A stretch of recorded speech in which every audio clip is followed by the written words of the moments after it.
Hi guys, ako nga pala si Makoy. Mahilig akong magala, mag-camping, magmotor. Hilig ko ring mangolekta ng gamit na may kaugnayan sa pag-camping. Kaya naman ngayong araw, ipiplex ko sa inyo ang aking nabili Motowolf 30 liters saddle bag.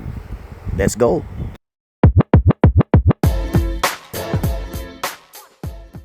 So eto na nga po, kahit wala na tayong makain, bumili na naman tayo ng isang gamit na maaari natin pakinabangan pag tayo ay nag-camping. Ewan ko ba kung bakit bili ako ng bili ng gamit pero bihira naman akong makapag-camping.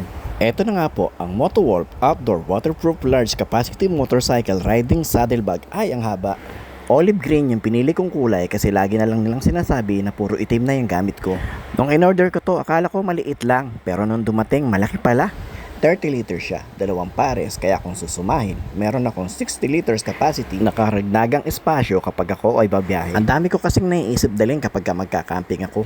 Kaya habang abalay ang pogi na yan sa pag-i-install ng kanyang Motowolf saddle bag, ikikwento ko sa inyo kung magkano ko ito nabili sa Lazada. 2,450 ang original na presyo nito at nabili ko lamang to na 1,994.80. Kaya naman halos nakatipid ako ng 455.2.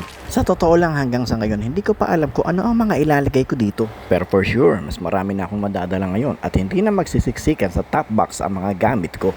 Gaya na lamang nito, kadiri. So ayun na nga at natapos na si Pogi sa pag-i-install. Wow, Pogi na. Hindi ko akalain na babagay pala yan sa motor kong Honda Click version 1 na 125. Hindi ko inasahan na magiging ganyang kaganda ang fittings ng saddle bag na ito. Sakali mang may mga interesadong magtatanong kung saan ko ito nabili, pakicheck na lang ang link sa comment. Thanks for watching guys, hanggang dito na lang. Salamat sa panonood.